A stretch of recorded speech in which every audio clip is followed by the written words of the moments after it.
The air in Savannah was thick, not just with humidity, but with a palpable sense of unease. For Detective James Miller, a man accustomed to the gritty underbelly of New York City, the oppressive heat of rural Georgia was a physical burden. It was 1824, a time when the South's charm was a thin veneer over a society built on stark and often brutal realities. He had been dispatched to investigate the sudden and unexplained disappearance of the Calhoun family from their sprawling estate, Oakwood Plantation. The official report suggested they had fled, abandoning their debts and their life. But something didn't sit right. The Calhoun name was whispered with a mix of fear and reverence. They were a family shrouded in dark rumors, tales of a cruelty so profound it was rarely spoken aloud. As James rode his horse down the long, winding dirt path toward Oakwood, the tall, ancient oak trees, draped in Spanish moss, seemed to watch him, their gnarled branches like skeletal fingers reaching out. The silence of the plantation was eerie, broken only by the chirping of cicadas and the distant croaking of frogs from the swamps. He dismounted in front of the grand two-story house, its white paint peeling, windows dark like vacant eyes. The neglect was evident. It wasn't the home of a family that had simply left. It was the home of a family that had vanished. James pushed open the heavy oak front door, which groaned in protest, and stepped into a world frozen in time. A thin layer of dust covered every surface. A half-empty teacup sat on a side table in the parlor, its contents long since dried. In the dining room, the table was set for a meal that never happened, the silverware tarnished, the napkins yellowed with age. James's gut told him this wasn't an escape. This was a scene of forced abandonment. He began his search, moving from room to room, his boots scuffing the dusty floorboards. He found nothing out of the ordinary. No signs of a struggle. No blood. No note. It was as if the Calhoun family had simply ceased to exist. He spent the rest of the day questioning the few remaining staff, a groundskeeper named Elias and a cook named Sarah. Both were tight-lipped, their eyes darting away when he pressed for details about the Calhouns. Elias, a man with a weathered face and hands calloused from years of labor, spoke of the Calhouns in hushed, trembling tones. They were a hard family, he mumbled, refusing to elaborate. Sarah, a woman who seemed to carry the weight of 100 secrets, simply shook her head when asked about the day the family disappeared. "I saw nothing," she repeated, her voice barely a whisper. They were there one day, gone the next. Their fear was a puzzle piece that didn't fit. People don't vanish without a trace, and people don't fear the memory of someone who simply ran away. There was something more, something they weren't saying. James realized he had to dig deeper to go beyond the plantation and into the local town of Harmony Grove. The town was small and insular, its people wary of outsiders, especially a detective from the north. He found lodging at a small, unassuming inn run by a stern but kind woman named Martha. She served him dinner, stew and cornbread, and listened to his questions with a look of resigned sadness. She knew the Calhouns. Everyone in Harmony Grove did. They kept to themselves mostly, she said, her voice low. But everyone knew their reputation for cruelty. He learned that the Calhoun family consisted of the patriarch, Elias Calhoun, a man of cold, calculated cruelty, his wife, Eleanor, a reclusive woman rarely seen outside the plantation, and their son, Thomas, a young man who was said to be even more sinister than his father. The Calhouns were known to be ruthless in their business dealings, driving rivals into ruin and seizing their land. But Martha confirmed what James already suspected. The rumors went far beyond business. There were whispers of dark punishments, of people who crossed the Calhouns disappearing, and of a general wickedness that made them a family to be avoided at all costs. As the sun set, casting long, menacing shadows over the town, James sat alone in his room at the inn, poring over his notes. The disappearance of the Calhoun family wasn't an isolated event. It was the final, haunting chapter of a long, dark history. The local authorities had dismissed it, eager to close the book on a family they likely wished had never existed. But James Miller wasn't about to let it go. There were too many unanswered questions, too many terrified whispers. The story of the Calhouns wasn't just about their disappearance. It was about the secrets they left behind, the echoes of their evil that still reverberated through the very soul of the town. He knew his investigation was just beginning. The truth was buried deep, hidden beneath layers of fear and denial. He had a feeling that unearthing it would be far more dangerous than he could ever imagine. The story of the Calhoun family wasn't over. It was a dark, twisting narrative with a horrifying secret at its heart. If you want to know what happens next, don't forget to like this video and subscribe to the channel for more stories that are too evil for history books. The morning in Harmony Grove arrived with a deceptive cheerfulness, but the oppressive stillness remained. The air was heavy with unspoken words and veiled glances. James understood that to get to the truth, he couldn't rely on official channels or a town that had learned to be silent. He had to become one of them, to listen to the whispers, to find the cracks in the facade. He started with the local merchant, a man named Silas, whose general store was the hub of all local gossip. Silas, a portly man with a perpetually sweaty brow, feigned ignorance at first. The Calhouns? Gone. Good riddance, I say. He chuckled, but the sound was hollow. James bought a tin of tobacco, giving him an excuse to linger.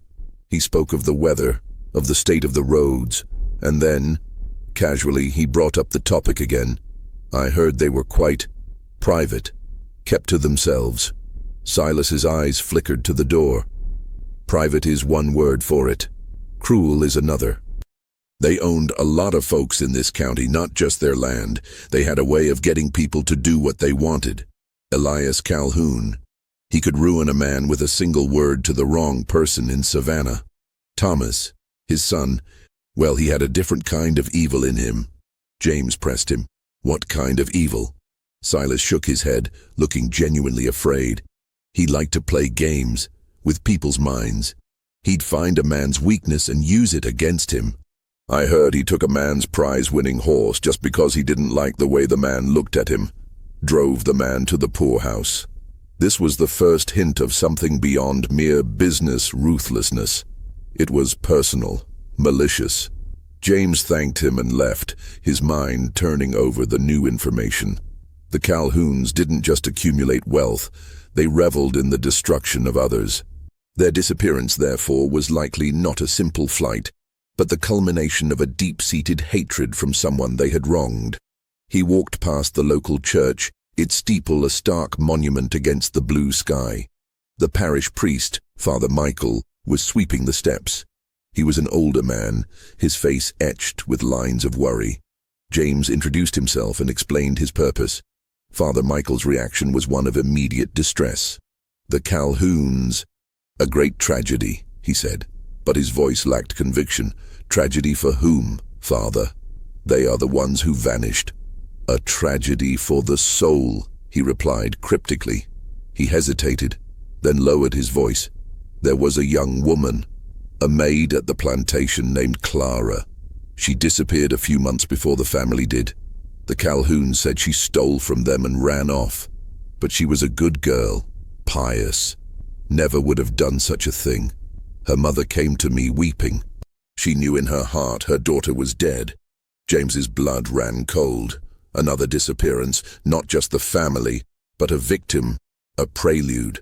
Did you ever question the Calhouns about her? They were unapproachable. Elias Calhoun made it clear that any further inquiry would be unwise. Father Michael's gaze fell to the ground. I could not stand against their power. My flock would suffer for it. This was the break James needed. He had a specific crime, a specific victim. Clara. Her disappearance was the key. He decided to find her mother. He learned her name was Beatrice, and that she lived in a small, dilapidated shack on the outskirts of town, near the swampy cypress forests. He found the shack just as the afternoon sun began its slow descent. Beatrice, a frail woman with haunted eyes, opened the door just a crack. Her face was a mask of grief, James introduced himself and spoke of Clara. Beatrice's eyes welled with tears, and she let him in. The shack was sparse, but a small worn photograph of a young smiling girl sat on a small table. Clara. They said she stole a locket. Beatrice sobbed, her voice trembling. My Clara would never steal. She was saving money to bring her little brother to live with her. The Calhouns. They didn't just take her life. They broke her spirit first. They made her suffer. How do you know she suffered? James asked softly. Beatrice's hands twisted a handkerchief. A boy. Jeremiah. He worked on the land next to the Calhouns. He saw Clara a few weeks before she vanished. He said he saw Thomas Calhoun. He saw him tormenting her, not just with words. He would hide her things, scare her, make her think she was losing her mind. Then he would offer to help her find them, playing the hero only to turn on her again. It was a game to him. He was a monster. This was a profound psychological cruelty, a brand of evil James had never encountered. It wasn't about land or money. It was about the pure, sadistic pleasure of inflicting pain. Beatrice had no more information, only grief. But she had given James a new person to speak with, Jeremiah. He found Jeremiah in a field, toiling under the setting sun. Jeremiah was a young man, no older than 20, his face hardened by years of labor. He was reluctant to speak at first, but when James mentioned Clara, his face clouded over with anger and regret. She was a good girl, Jeremiah said, his voice low and full of a simmering rage. Thomas Calhoun. He was a viper. He broke her down, piece by piece, the day she vanished. I was working near the tree line. I saw her running towards the swamp. She looked terrified, like something was chasing her. I called out to her, but she didn't stop. Then Thomas came out of the tree line. He wasn't running. He was just walking, slow and calm, with a wicked smile on his face. He watched her run into the swamp and just stood there waiting. I was too scared to go after her. I should have.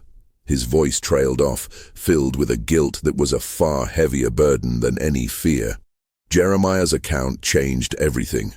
Clara hadn't run away in fear of the Calhouns. She had run away from Thomas directly into the perilous swampland, and Thomas had watched her go. The disappearance of the family wasn't about their debts. It was about something far more personal, far more horrifying. James realized he wasn't just investigating a case of a missing family, but a history of sadism and a very real, very human monster. The clues were not in what they left behind, but in what they had done, and the people they had tormented. He had a name, a motive, and a new chilling path to follow. The sun rose on a humid, oppressive morning, mirroring the weight on James Miller's mind. Jeremiah's testimony had confirmed his darkest suspicions. The Calhouns, particularly young Thomas, were not merely cruel, they were monstrous. The case was no longer about a simple flight from debt, but about a sadistic predator and his victims. James returned to the plantation with a renewed purpose. He wasn't looking for a family who had fled. He was looking for what they had left behind, the evidence of their malevolence. He began his search near the swampy tree line where Jeremiah had last seen Clara. The ground was soft and wet, the air thick with the smell of decay. He found no clear footprints, the boggy ground too unforgiving for a solid track. The Spanish moss hung like a shroud from the trees, and the constant hum of insects was a maddening chorus. It was in this suffocating landscape that James felt the true isolation and fear of the region. As he moved deeper, his eyes scanned the ground. He knew he was looking for something small, something that shouldn't be there. A broken branch, a misplaced stone. After hours of fruitless searching, his gaze fell on a small mound of earth near a gnarled cypress tree. It looked disturbed, as if something had been buried, and then hastily dug up. He knelt and began to dig with his hands, his fingers sinking into the soft, muddy soil. He found nothing but roots and water. But as he stood up, his boot caught on something hard and metallic, half buried in the mud. He pulled it free. It was a small, ornate locket, caked in mud. He carefully wiped it clean, and with a small snap it opened. Inside, a tiny painted portrait of a young girl with a shy smile. It was Clara. A wave of cold certainty washed over James. This was the locket the Calhouns had accused her of stealing. But why was it here in the swamp and not with her?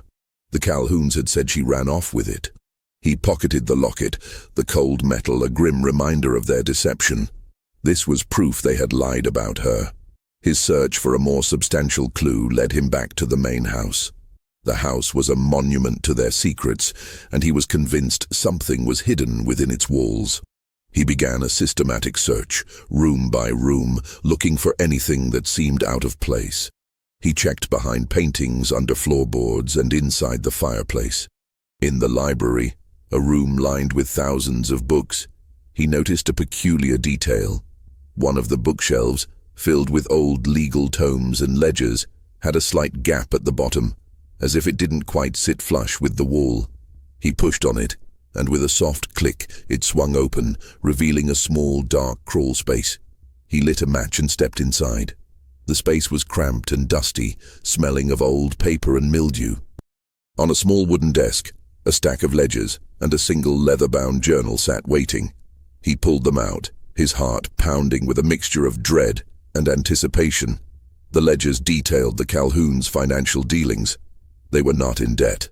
In fact, they were richer than the official record suggested, having used complex fraudulent schemes to acquire more land and assets. But the journal was Thomas Calhoun's. It was filled with his meticulous, chilling handwriting. James sat down on the dusty floor and began to read. The entries were a descent into madness. Thomas wrote not of business or family life, but of his experiments. He described his perverse fascination with psychological torment, with breaking people's will. He wrote about Clara in agonizing detail, documenting her emotional and mental decline, his gleeful satisfaction at her despair. He wrote of her fear, her tears, her final frantic flight into the swamp. He wrote of watching her run, of the feeling of power he had over her, and of his decision to let her go, knowing the swamp would swallow her whole. The locket, he wrote, was his prize, a reminder of his victory. He had thrown it into the swamp to ensure no one would ever find it on her person, reinforcing the lie that she had stolen it and fled. But there was more. The journal detailed Thomas's other projects. He wrote of a local baker who was driven to insanity by a slow, methodical poisoning that left him believing he was rotting from the inside. He wrote of a tailor whose family was driven to ruin by a series of staged accidents that destroyed his business. Thomas had meticulously planned and executed a campaign of terror against anyone who slighted his family. He didn't just break people financially, he broke their spirits. The last entry in the journal was the most chilling. It was dated just one day before the family's disappearance. Thomas wrote of his father's final grand scheme. Elias, the patriarch, had devised a way to disappear, to fake their deaths, and start anew somewhere else, free of their reputation and their victims.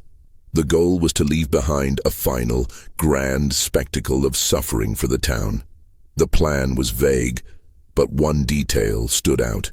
The great lie is not that we are gone, but that we will never be seen again. James closed the journal, his hands trembling. The Calhouns hadn't simply vanished. They had planned it. They were still alive, hiding somewhere, perhaps watching the unfolding chaos they had created. The town was not just a stage for their cruelty, but an unwitting audience for their final, most theatrical act. They had disappeared, but they had left a trail of broken things behind, a trail that James was now following, and a trail that might lead him to their final, horrifying destination. The locket was just the first piece of the puzzle. The journal was the roadmap, and the journey was just beginning. The journal in James's hand felt like a lead weight, its words a vile testimony to human depravity. Thomas Calhoun's chilling entries painted a picture not of a family in flight, but of a calculated, sadistic plan. The family hadn't vanished. They had staged their disappearance, and they were likely still in the area, watching.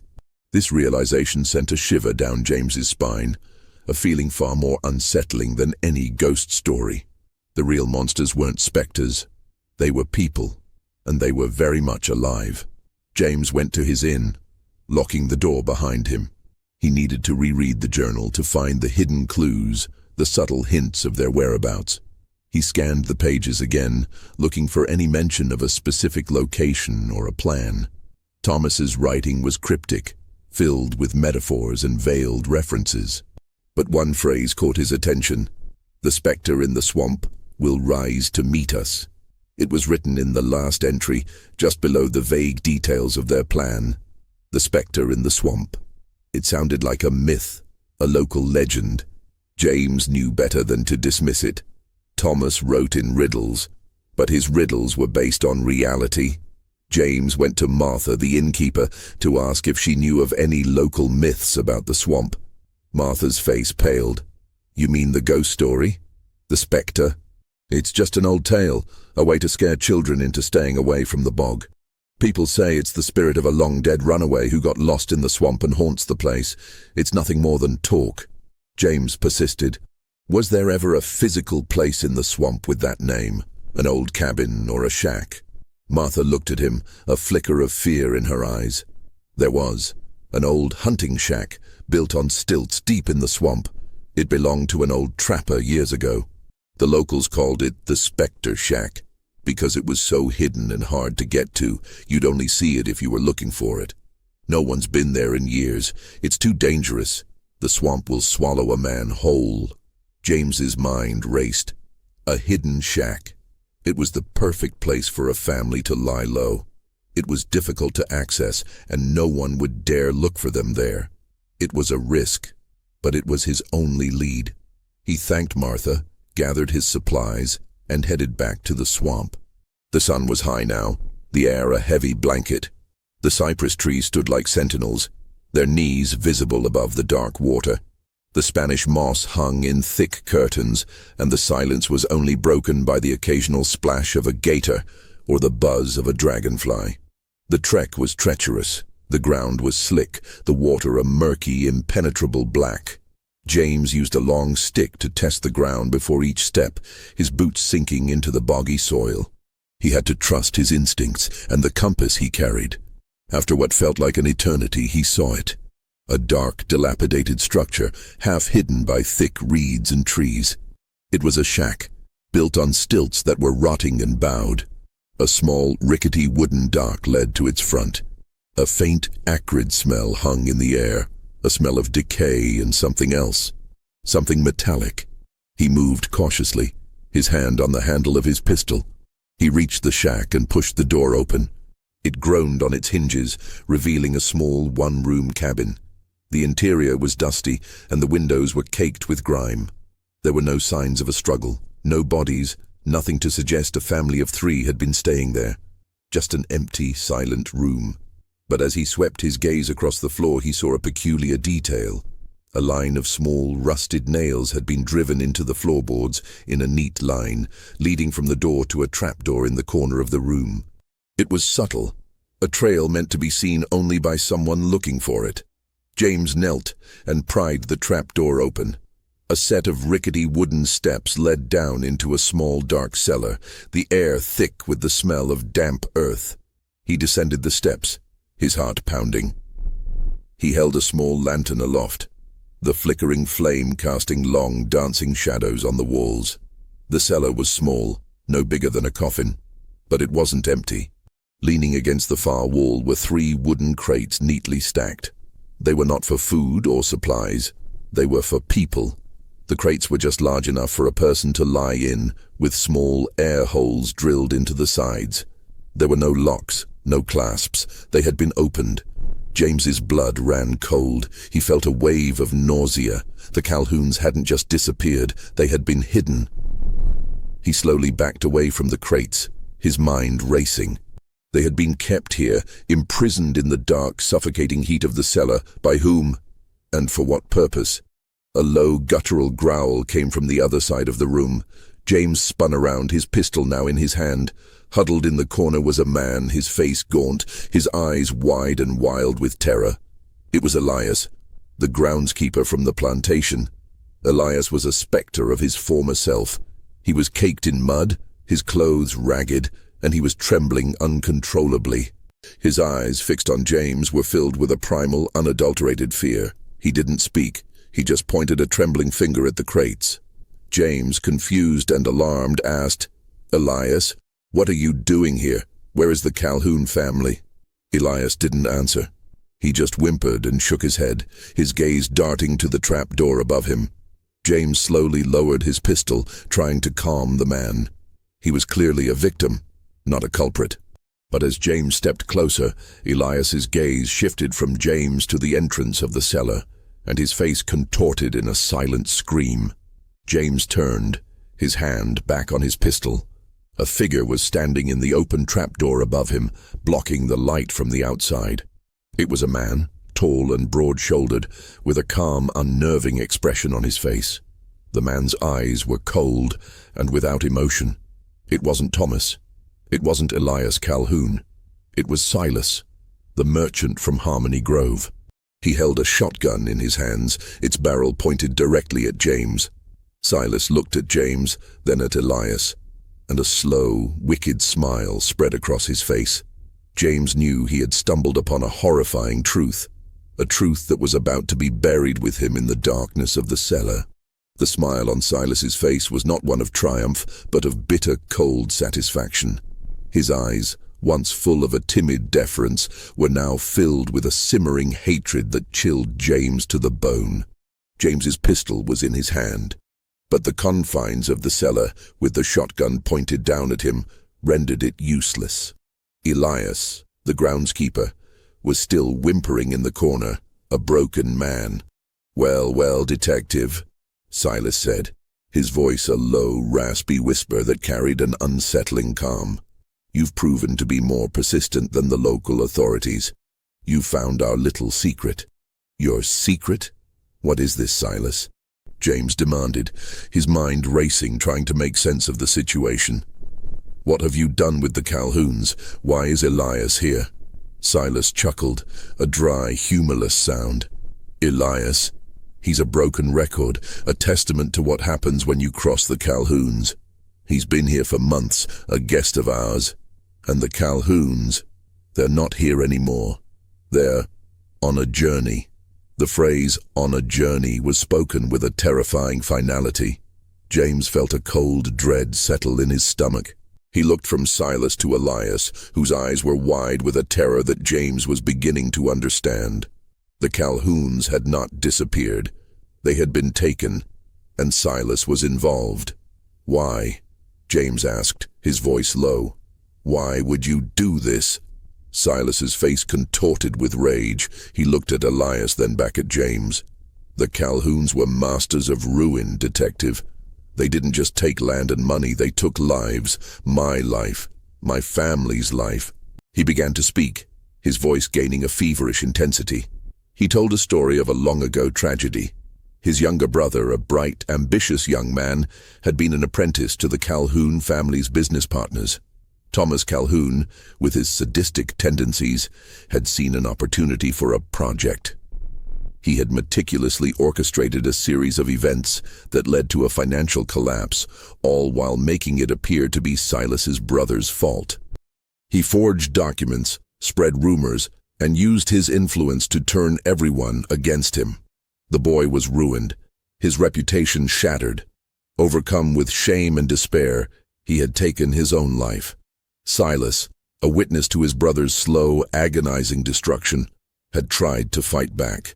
He went to Elias Calhoun, begging for him to confess and clear his brother's name. But Elias had just laughed, his cruelty a blade to Silas's heart.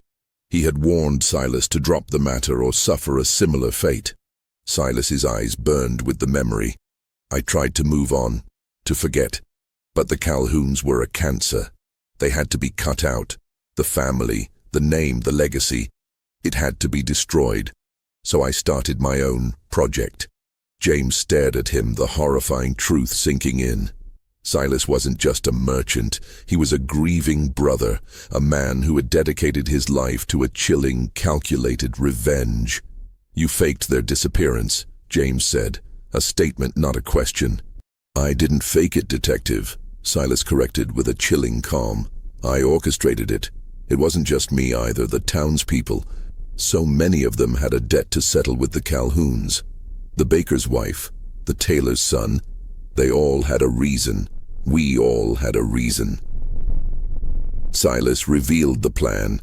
The town, as a community, had moved against the Calhouns. They had slowly, meticulously, and invisibly turned the family's world on its head.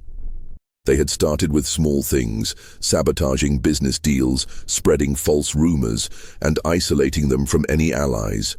They had been feeding them false information, leading them to believe their world was crumbling, that they were facing financial ruin. The final act was the disappearance.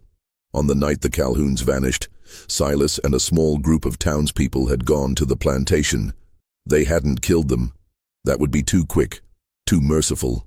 Instead, they had drugged them and brought them to the Spectre Shack, the one place no one would ever look. The crates were for them. We brought them here, Silas said, his voice a low hiss. One by one. We didn't kill them, no. We just left them, locked in those crates, but not for long.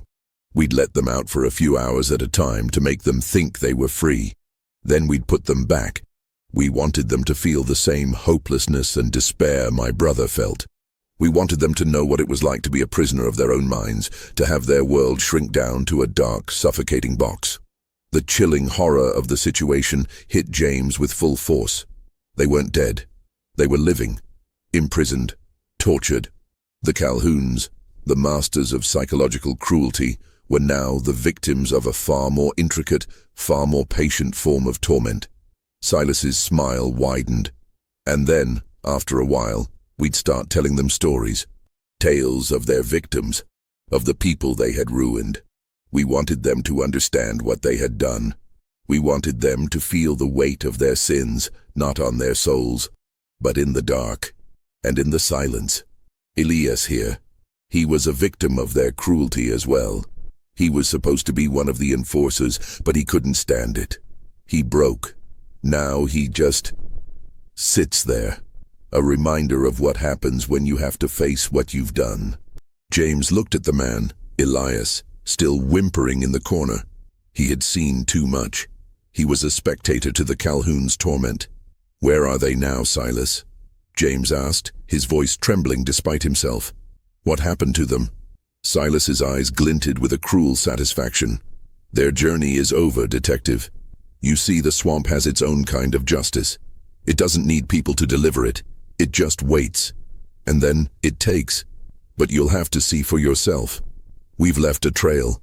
A loud, jarring noise from the trapdoor above. James looked up. A group of men were descending the steps, all of them locals, all with the same grim determination on their faces. The baker's wife, the tailor's son, a whole town's worth of revenge. James was outnumbered, and he was alone. Silas was not just a lone man with a shotgun. He was the leader of a community united by a single, dark purpose. They had taken the law into their own hands, and now James was a complication they couldn't allow to escape. James was on his knees, his hands bound tightly with coarse rope. The smell of damp earth and decay filled the cellar. Silas and the group of townspeople, their faces grim and resolute, stood over him. The air was thick with a palpable tension, the silent determination of people who had been wronged and had finally found their moment of justice. Elias, the groundskeeper, was still huddled in the corner, his eyes wide with a fear that transcended the immediate moment, a fear born from a long and agonizing trauma. Silas knelt down, his eyes level with James's. "You see, detective," he said, his voice a low, chilling murmur. "The law can't always deliver justice. Sometimes a man has to create his own. The Calhouns, they broke us. They were so powerful, so cruel. We had to break them in return." James, despite his fear, pushed back. "This is madness, Silas. You've become as cruel as they were." A flicker of anger crossed Silas's face. "No, you don't understand. We didn't want to be like them. We wanted them to feel what it's like to be powerless, to lose everything. My brother died alone thinking he was a failure. We wanted them to die the same way, not with a clean bullet, but with a broken spirit. Another man, the tailor's son, stepped forward. His face was a mask of sorrow and anger. They took my father's business, his dignity. He was a proud man, and they made him a beggar. We didn't kill them. We just gave them a choice, the swamp or a slow, agonizing fate in the dark. James looked from face to face, seeing not just anger, but a profound and haunting grief. He had stumbled not upon a simple criminal act, but upon a collective trauma, a town's slow, simmering revenge. Silas had not acted alone. He had orchestrated a community's uprising. Where are they now? James asked again, his voice firm. He needed to know the end of the story, even if it meant his own end was near. Silas pointed a trembling finger toward the crates. We kept them here. For weeks, in the dark, we would let them out, feed them, then put them back. We told them stories of their victims. We wanted them to see their own evil reflected in their fear. Elias here was a part of it. He was a victim too. He was a simple groundskeeper, but Elias Calhoun made him into a monster's errand boy. He was there, helping us, but he couldn't handle the truth of their torment.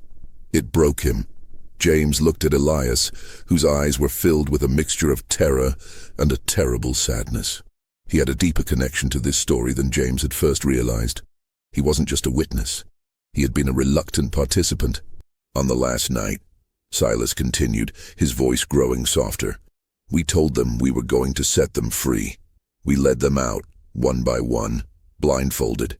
We walked them to the edge of the swamp. We told them to walk east, to the main road. But we lied. We turned them around. We told them to run, that we were going to hunt them.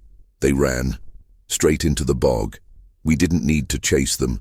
We knew the swamp would take care of the rest. The specter of the swamp is a good hunter. The horrifying truth hit James like a physical blow. The Calhouns hadn't fled. They hadn't been murdered. They had been psychologically tortured to the point of breaking, and then, in their frantic flight for survival, they had been led to their own deaths in the unforgiving swamp. The town had not only exacted revenge, they had made the Calhouns their own executioners. Silas's hand went to the shotgun. You can't leave, detective. We can't let you tell this story. The law would never understand. We've buried the Calhouns, and now we must bury their story. We're not monsters. We're just people who had to do what was necessary. But as Silas's finger tightened on the trigger, a voice came from the darkness of the cellar. Stop. It was Elias. He had moved from the corner, his gaze fixed not on Silas, but on James. His voice was a rasp, barely a whisper. You don't understand, Silas. You never understood. Silas stared at him, bewildered. What are you talking about, Elias? We did this for all of us. Elias shook his head. No, you didn't. You didn't kill them. They're not dead. They never went into the swamp. A stunned silence fell over the cellar. The other townspeople looked at Elias, then at Silas, their faces a mix of confusion and disbelief. Silas's face was a mask of fury. What are you saying, you old fool? Silas roared. Elias looked at James, his eyes pleading. He thought he was so smart. The truth is much worse. They didn't run into the swamp. Thomas knew what they were doing. He knew. Silas's hand was shaking now, the shotgun aimed not at James but at Elias. You're lying. They ran. I saw them. You saw what you wanted to see, Elias said, his voice gaining a desperate strength. Thomas wasn't a fool. He was a monster. He played you all. The whole town was his final, greatest game. They're not dead. They're still here, hiding, waiting, and they're not alone. I'm with them. I'm helping them. I'm a victim, but I'm also their protector. The words hung in the air, a final, horrifying twist. The town had been the victim of the Calhouns' psychological torment, but Elias, the one they thought they had saved, was a wolf in sheep's clothing. He had been leading the town on a fool's errand. The Calhouns were not dead. They were alive, and they were ready for their final act of revenge. James realized he had not found the end of the story, but the beginning of the true nightmare. And he was standing right in the middle of it. The cellar was filled with a suffocating silence, broken only by the sound of a shallow, frantic breath. The townspeople stood frozen, their faces a mixture of confusion and betrayal. Silas's shotgun, once aimed at James, was now pointed directly at Elias, his old friend, the man he believed he had helped. The air crackled with a tension that was far more dangerous than the physical threat. The truth had shifted, and with it, the entire foundation of their revenge. "What do you mean you're helping them, Elias?" Silas's voice was low, trembling with a controlled rage. "We freed you. We gave you a choice." Elias let out a dry, rattling laugh. "You didn't free me, Silas. You just replaced one master with another. Elias Calhoun was my master, and you were my puppet master. You were a fool. You thought you could beat them at their own game, but you can't." He turned his eyes to James, his gaze unnervingly sane now, devoid of the fear he had shown earlier. "You were right, detective. They didn't run into the swamp. Thomas knew. He saw the marks on the ground, the broken twigs. He knew you were planning to chase them. So we faked it." James's mind reeled. I was a victim," Elias confessed. "But I was also a witness to their methods. I knew how to play their games. Thomas found a way to use me. He saw that I was broken, that my loyalty was to no one. He offered me a new life, a new purpose, a purpose of my own choosing." The old man began to speak, his voice gaining a chilling strength, the fear and madness from earlier a mere performance. "I knew where you all kept the Calhouns. I knew your plan. I just watched and listened. And the night you set them free, I led them away from the swamp. I led them to a hidden cabin, one I had prepared for them, a place where they could truly disappear. While you all were out celebrating your victory, they were safe, and they were planning." Silas's face was a mask of furious disbelief. "Why, Elias? Why would you do this? We gave you a chance." "Because you were amateurs," Elias shouted, his voice echoing in the small space. "You wanted to ruin them. You wanted to make them suffer. Thomas is a master of suffering. Your plan was a child's game compared to his. He told me his real plan. He told me what he was going to do to you all, to the whole town. I had to protect him, I had to." The tailor's son raised his rifle, his hands shaking. "You're a traitor, Elias. We should have left you to them." Elias just smiled, a terrifying, humorless grin. "You still don't get it. I'm not a traitor. I'm their partner. We've been working on this for months. Thomas has been writing letters, planting clues. He's been setting a trap for you all, and for the entire town. This is the final act, and I have the key." He reached into his pocket and pulled out a small, ornate key, not unlike the one on Clara's locket, but larger. It was old and tarnished. "What is that?" James asked, a growing sense of dread washing over him. "This," Elias said, holding the key aloft, "opens the family safe, the one back at the plantation. You thought all the ledgers and documents were in the hidden compartment? No, this safe, it holds the real records, the secrets of the town, all the debts, all the lies, all the betrayals, all the sins of Harmony Grove. Thomas has a copy of it all. He's been compiling it for years. He's going to expose you all, every single one of you. The entire town's reputation will be in tatters, ruined, just like his victims." Silas's face went white. The horrifying implication sank in. Thomas hadn't just faked his death to escape. He had done it to exact a far more complete and insidious revenge. He was going to turn the town against itself, to expose their dark secrets and watch them tear each other apart. The disappearance was not about him. It was about them. James saw the cold, calculated logic of it all. It was the perfect revenge. Not a violent act, but a psychological one. Thomas wasn't a common killer. He was a puppeteer, and the entire town was his puppet. Suddenly, a loud bang from outside, a gunshot. Everyone froze. Then another and another. The sounds of distant yelling. "It's happening," Elias said, his voice full of a sick pride. It's the beginning of the end. He's doing it now, releasing the information. The town is going to turn on itself, all because of a little boy's game. The townspeople, their faces filled with a dawning horror, looked at each other, their fear of James and Elias now replaced by a far more primal terror. The truth had not set them free. It had condemned them. They didn't know who to trust. They didn't know who was next. The entire town was now a ticking time bomb.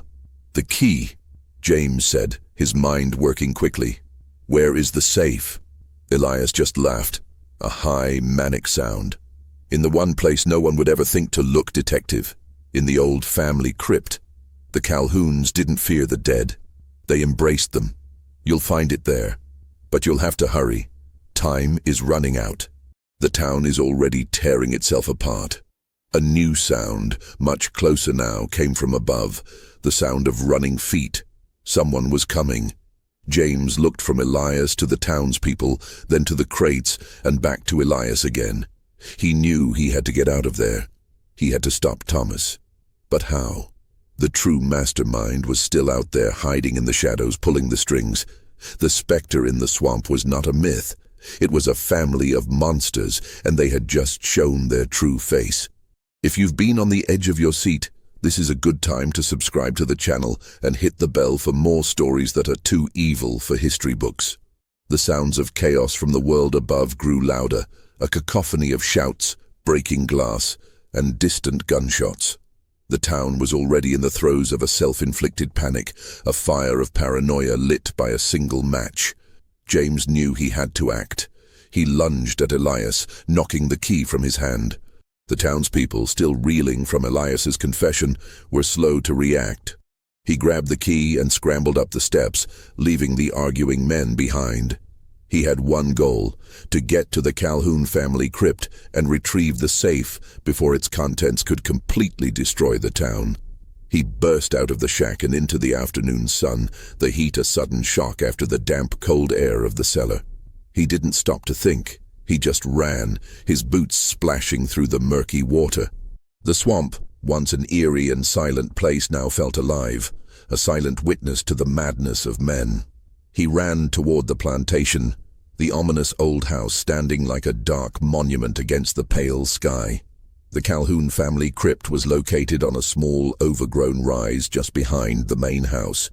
It was a granite mausoleum, its door a solid slab of stone.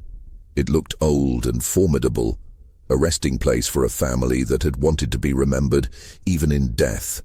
James shoved the key into the heavy lock. It turned with a satisfying metallic click. He pushed the stone door open, a cloud of dust and the smell of damp earth and decay rushing out to meet him. The interior was dark and cold.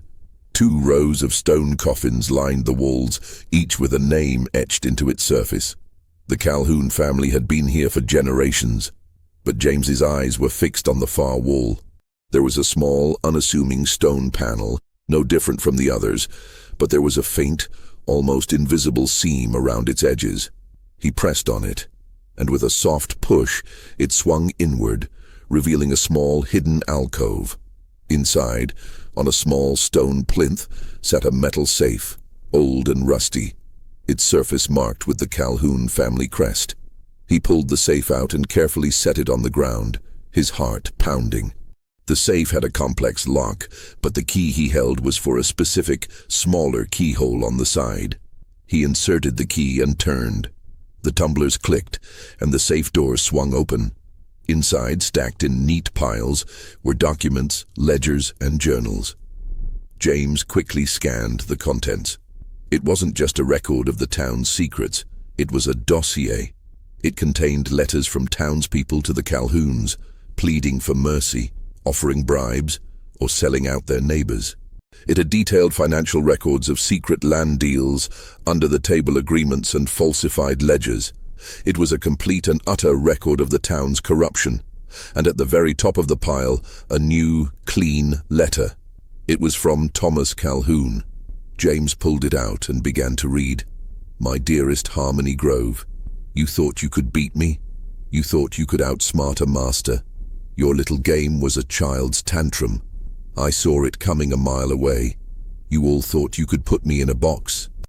I am the one who puts others in boxes. I am the one who breaks people's minds. Your revenge was short-lived, and it will be your ultimate undoing.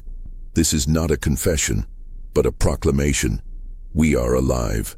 We are well, and we are going to watch you tear each other apart. Every man, woman, and child in this town has a secret, and in this safe, every secret is laid bare. You want to see the real specter in the swamp? It's not me. It's the reflection of your own sins. I leave this safe for you, a gift. Open it, and you will find your own damnation. Enjoy the show. James's hands trembled as he finished the letter. Thomas had not been broken. He had planned this from the very beginning. The staged disappearance, the psychological torment of his captors, even the death of his family in the swamp. It had all been a performance. Elias hadn't been a traitor. He had been a willing accomplice, a man who had seen the game for what it was and had chosen to side with the victor. But where were they? Where were the Calhouns? James looked at the safe again. There was one more piece of paper, a single folded map at the bottom of the pile. He unfolded it. It was a detailed map of the entire region, with a small red circle drawn around a remote, little-known island in the middle of a massive, impenetrable bog, a place the locals called the Island of No Return. It was a place where no one ever went, a place so remote and so treacherous, it was the perfect hiding spot. The Calhouns were not hiding in the town, they were waiting miles away, in the heart of the swamp, safe from the chaos they had created. James grabbed the safe, knowing he couldn't leave it. It was too dangerous. He had to expose it to the right people, to stop the town from collapsing into madness. He ran back out of the crypt and into the fading sunlight. The sounds of fighting were closer now. He saw a plume of smoke rising from the center of town. It was too late. The dominoes had already started to fall. The town was tearing itself apart, just as Thomas had planned. The Calhouns had not been defeated. They had won their final, most terrifying victory, and James had just found himself a key witness to their triumph. The town of Harmony Grove was in a state of self-immolation. As James ran back from the crypt, the distant shouts and commotion grew louder, more frantic. The air was thick with smoke, and he could see a fire consuming one of the small houses on the main street. He reached the edge of town, the safe clutched in his arms, and a horrifying tableau unfolded before him. Men, once neighbors, were fighting in the streets. Women shrieked, pulling their children inside. Silas, his face a mask of shock and rage, stood in the middle of the street, shouting at a man who accused him of lying about the Calhouns. The baker's wife was screaming at the tailor's son, accusing his father of betraying her husband years ago. The poison of Thomas Calhoun's revenge had spread instantly, turning a community united by a single purpose into a mob consumed by paranoia and suspicion. James saw the truth of Thomas's plan. He hadn't needed to deliver his retribution in person. He had simply needed to give the town a taste of their own medicine. He had made them their own executioners. James, still holding the heavy safe, ran toward his horse, but he was intercepted by a frantic, wild-eyed man, the tailor's son. His face was contorted with a mixture of grief and pure, animalistic rage. He didn't see James. He saw the safe. "That's it!" he screamed. "That's the safe! The proof!" The man lunged at James, and the two of them fell to the ground, the safe clattering open. The papers scattered across the muddy street. The man, ignoring James, began to frantically grab at the documents, reading the names, his face a horrifying mixture of vindication and despair. Other townspeople, seeing the safe and the scattered papers, rushed forward. They began to read the documents, their names and their secrets laid bare for all to see. A woman shrieked, pointing at a man she had considered a friend. You took my land. It was you." The man, his face white, denied it vehemently. "It's a lie, a trick by the Calhouns. They're making us turn on each other." But the damage was done. The trust, so painstakingly built by Silas and the others, was shattered. The entire town was now a powder keg, its fuse lit, ready to explode. James, in the midst of the chaos, saw a figure standing on a low hill just beyond the tree line. It was Elias. He was watching the unfolding chaos, his face a mask of cold satisfaction. He had not only been a willing accomplice, he had been the true, on-the-ground agent of Thomas's plan. He had been a part of the town's revenge, only to betray them all in the end, feeding information back to his true master, Thomas Calhoun. He was the most insidious monster of all, a man who had feigned victimization to exact a far more complete and merciless revenge. James pushed his way through the crowd, desperate to get to Elias. He knew he had to stop him, to expose him, to somehow put an end to this madness. He reached the base of the hill and began to climb. He was out of breath, his legs burning, but he had to get to Elias. As he reached the top, he saw Elias staring at him, his face devoid of all emotion. "You see, Detective," Elias said, his voice a low, triumphant whisper, "this is what real evil looks like. Not a bullet, not a knife, but a word, a secret, a little piece of information that can turn the world on its head. You're a monster, Elias," James said, his chest heaving. "You led them on. You let them believe they were getting justice, and all the while you were betraying them." Elias chuckled, a dry, rasping sound. "We all had a choice, Detective. I chose the winning side. Thomas promised me something better, a new life, a new beginning.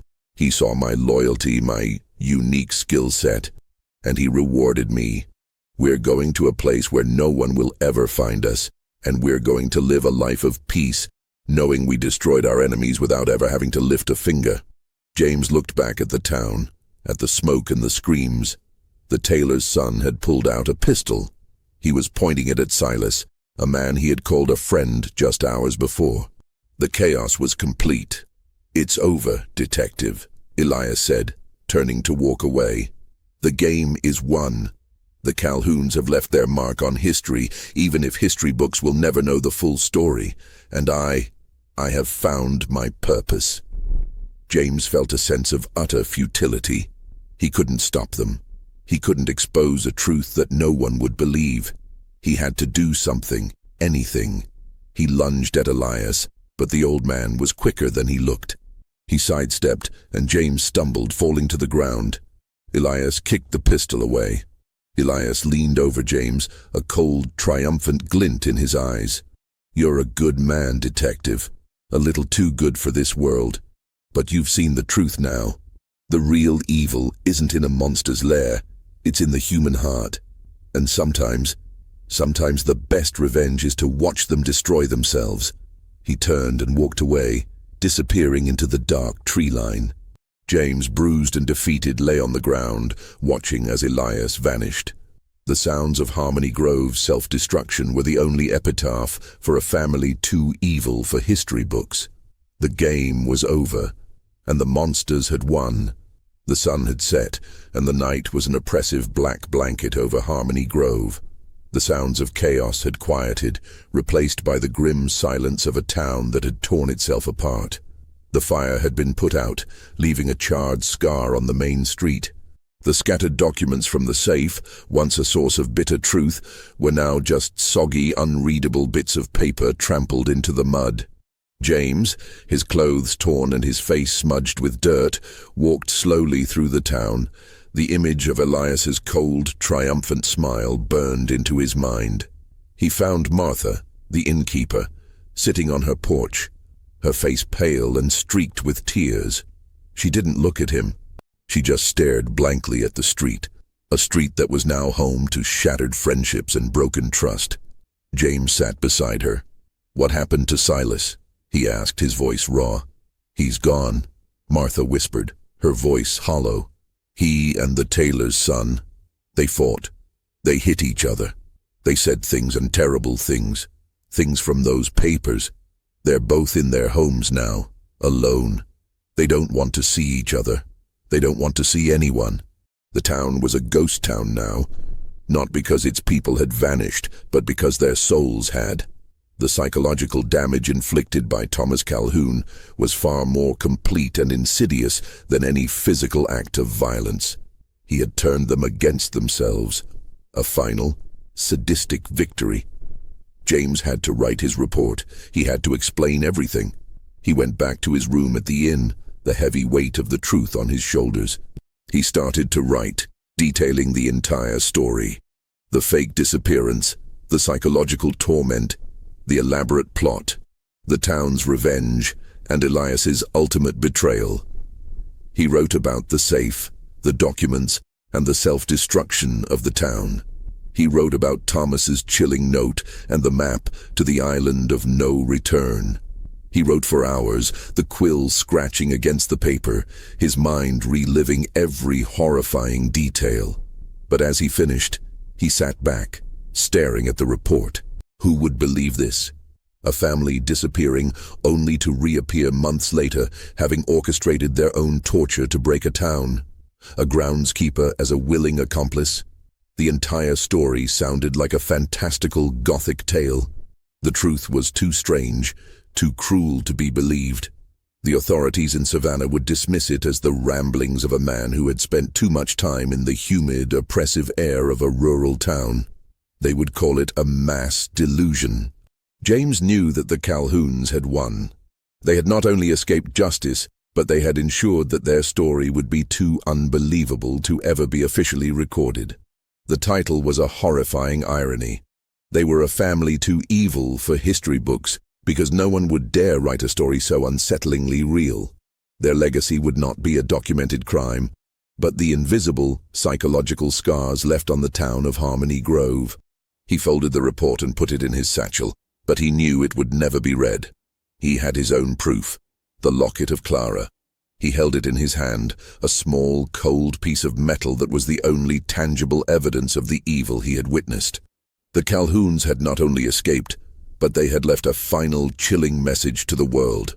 The true nature of human evil is not in the grand sensational acts, but in the small, meticulous acts of cruelty that can destroy a person and a community from the inside out. The sun rose on a new day, but the light brought no relief to Harmony Grove.